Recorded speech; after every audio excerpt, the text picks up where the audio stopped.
The kids are looking here and there. They are looking everywhere. There is a place where children are free. The children are looking for freedom, equality, and true democracy now. The kids are looking to have an economic, democratic place where everyone can stay. At this place, there will be love and kisses for all the boys and girls every single day. The children are looking for joy, love, and awareness now. Hey, boys and girls, let's have that economic, democratic place now. Let's start a revolution. Okay, let's get started, boys and girls. And this is There Is a Place. This is episode 6, and we're going to talk about religion. And I'm your host, the storyteller. And this is going to be real exciting. We're going to look at, today we're going to talk about the positives and negatives of religion. We're going to try to give an overall view, information, okay? I know that's a lot to do. It's almost impossible to do. I would say it is impossible to do in a half hour, boys and girls, or actually less than a half hour.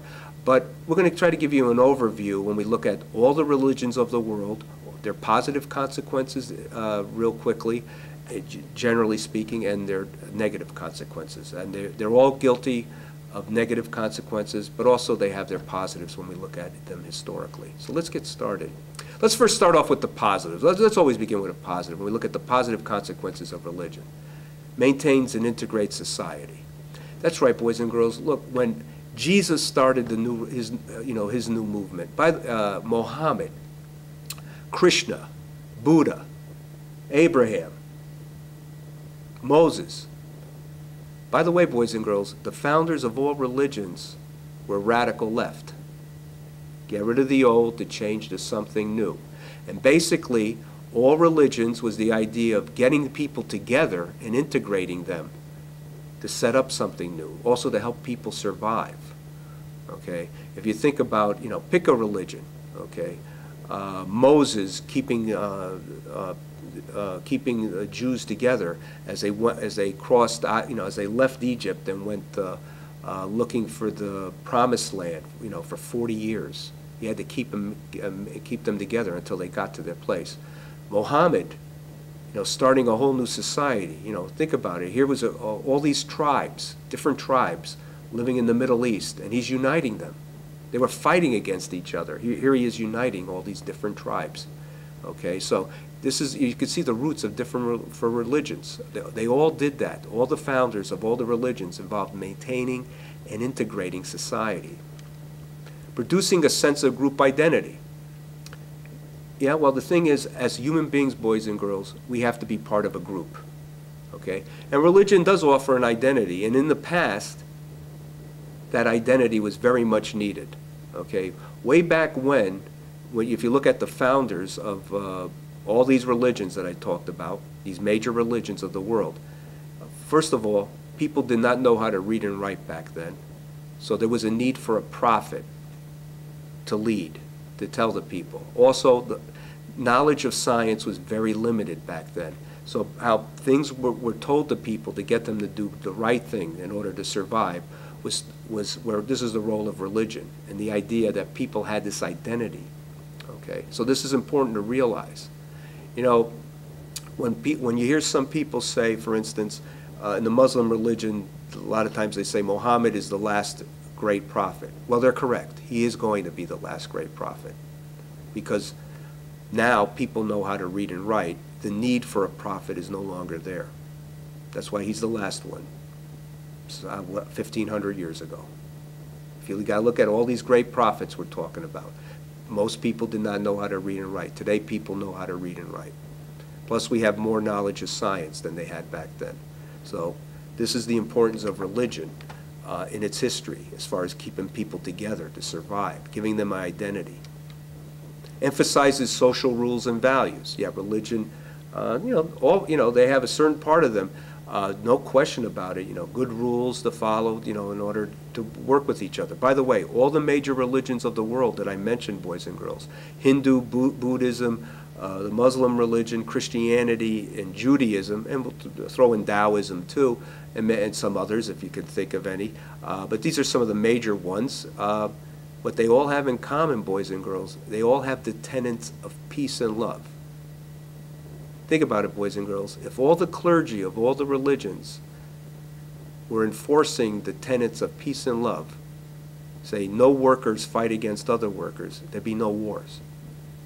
Look at the history of the world, there's been wars. And by the way, this is in all the religions. It is written there. There's tenets of peace and love. These are positive things. This is how, although you may be from different religious backgrounds, boys and girls, how are we going to possibly unite as workers? We all have in that common, peace and love. We're not going to fight each other. We're not going to hurt each other. That is going to be finished. So this is a positive. All religions have that. Presents answers to ultimate questions. Well, probably some form of religion for a lot of people will probably exist in the future. I don't know what that form will be. And it's because issues with death. What happens to us when we die? Okay. You know, in reality, boys and girls, you know, we don't know if there's a God or, you know, out there. Okay. Is God energy? And when we die, we become part of this energy? Or is it personified the way religion says it is? Well, even if it is personified the way religion says it is, there's certain things that it needs to be done as far as where we stop fighting each other. But putting that aside for a moment, presents answers to ultimate questions. Religion does offer that. Okay, in other words, we die, we're with God. We die, we go to heaven, we go to hell. We die, we reincarnate into something else. They give an answer.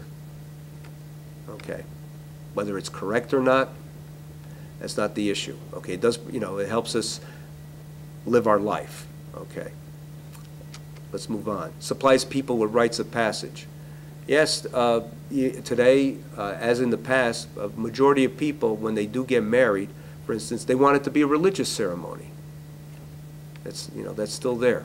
Okay, and all religions have that, different religious ceremonies. Also, when people become adults, whether in Christianity it's confirmation, people are confirmed, or in the Jewish religion you have a bar mitzvah. Okay, it's all part of a rite of passage. A lot of people that who did criminal things, religion helped rehabilitate them. They no longer did criminal things. Matter of fact, if you look at the roots of Christianity, Paul was originally a criminal. Matter of fact, he was a murderer. His name was Saul. He murdered hundreds of Christians and Jews. And through, you know, he converted to Christianity. You know, there's rehabilitation right there. He changed his name to Paul. Here he was a man of violence, became a man of peace. By the way, you know what's interesting about your founders and the people who first helped start religion? I mean, Paul is very key in Christianity. If you don't have Paul, you don't have Christianity. Jesus basically had 100 followers after he died. Paul converted tens of thousands of people. Okay, and if you look at that number back then and apply it today, that's equivalent to one man converted maybe 100 million people, maybe more. That's an amazing number. If you think about it, the number of people. And one thing that, whether it was Jesus, Paul in the name of Jesus, Moses, Abraham, Muhammad, Buddha, Krishna, when they were forming their new religion, unlike the clergy today, in most cases the clergy today, they didn't take a dime from the people. They didn't take any money. This is something to think about, boys and girls, just to add. Just very interesting. But anyway, religion has helped people resolve hardship. Can promote social change. The founders of these religions promoted social change. Okay.